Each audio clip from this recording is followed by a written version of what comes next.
Good morning, students. So, welcome to the mathematics class by DCB.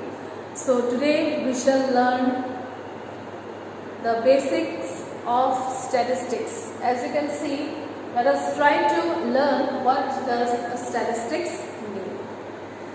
So, statistics is the study of collection, analysis, presentation and organization of data.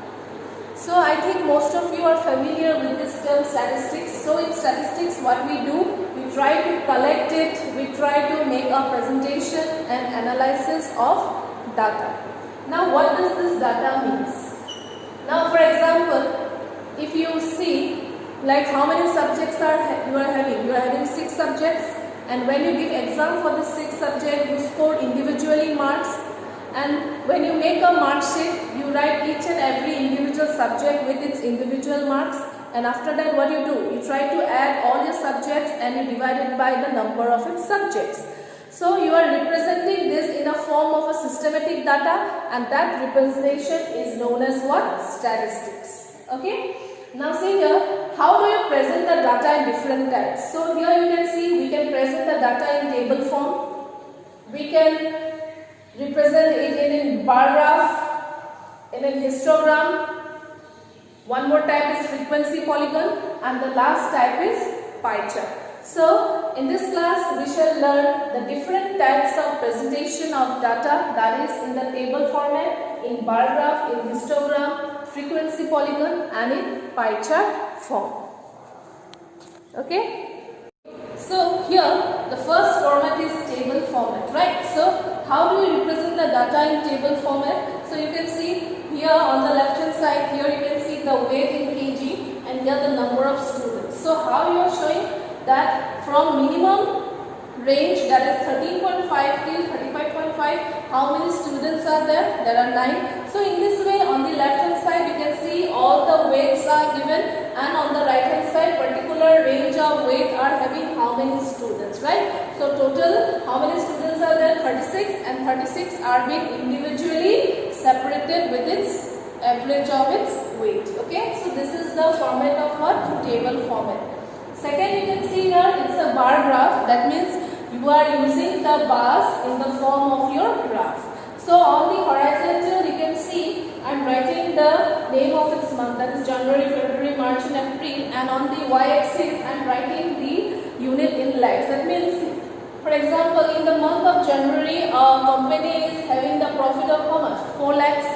In the month of February, if you see the bar graph where it is pointing to the number 5, that is it is investing with a profit of 5 lakhs. Similarly, in the month of March, if you see horizontally, it can vertically, the horizontal part with your vertical, it is coming with how much? 2 lakhs.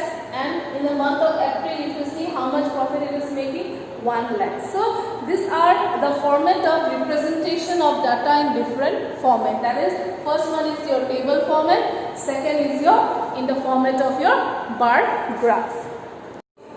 The next representation of data is in the format of histogram. Now, if you see in your bar graph and your histogram, the difference is like the design is same, but as you can see here in your bar graph, the bar graph, that the bars that you have drawn was of same width, right? But if you see in case of your histogram, from 0 to 2, how much is the width?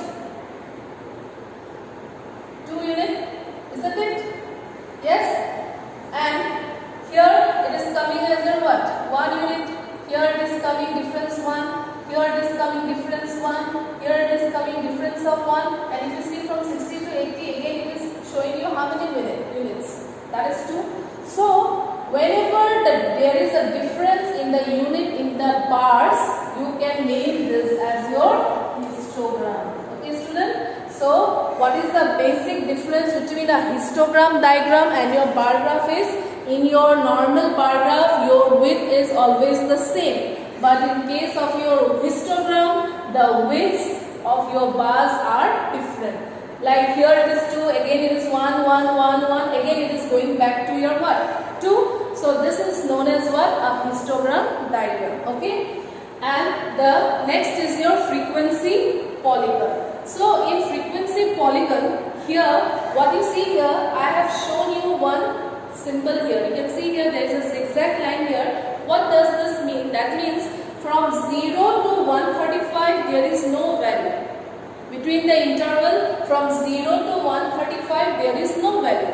Now see here, in your horizontal, so this is the horizontal, this is your x-axis and this is your y-axis. As you can see, if you see your horizontal part, each unit is in a difference of what? 10, isn't it? Each is in the unit difference is coming 10, but here from 0 to 135 it should have been what? Here it should have been what? 125, here it should have been 115. All these values, that is absent. That's why there is a zigzag line. There is no interval values are there between 0 to 135. That's why you are using a zigzag line. So always in your frequency polygon you must be using this zigzag symbol. Now in your frequency polygon, here no need to draw any graph. Okay, in your frequency polygon there is nothing to draw in case of your bar. So what you have to draw? Simple, you have to represent the particular interval values with your dot. For example, 135, if you see, I am making a dot, that is A. That means for 135 interval, how much values it is here? Nearly, if you see, this is little bit 1. Isn't it? For the second value, that is 145, if you see the B point, if you draw it, the line is coming at the point what? 7. Clear? Similarly, in your 155, if you see the C point, that means C point is lying between 10 and 12, that is 11. Okay? And if you see for 165, so if you see the straight for 165, how much value will be coming? Maybe 15, right? For the value of 175, the point is showing E, and if you see the draw the straight line E, it is coming to A. For your 185 value, what is the dot given here? For F, that means it will be nearly 5. And for 195, what is showing G, and G value is coming, showing to the value of what? 0. So in frequency polygon, we show the data in the format of dots. Okay. In your coming exercises, you will be very much clear how to draw the particular data in the histogram format or in bar graph or in frequency polygon. Okay, students. So the last representation of the data is by pie chart. So in your pie chart, what you do, you draw any design with a circle, right? And you can see here, when you are drawing the pie chart, it is always drawn inside the circle with what amount of data you want to represent. For example, I am taking the example of your percentage of your different gases, right? So out of 100%, if you see what is the maximum amount of the gas that is percentage present is the nitrogen. So you can see with your diagram, that is nitrogen 78%. Oxygen is taking how much percent? 20.9%. Then the next part is taken by argon, that is 0.90%. And the last one is the other gases, that is 0.17%. So that means what? If you are given this pie chart, you can easily interpret the information that you want to learn, isn't it? Suppose if I give you this as your diagram and ask you which one is the maximum gas that is present, you can easily say it is what? Nitrogen, because it is taking how much percentage? 78%. Second is what? The oxygen, that is 20.9%.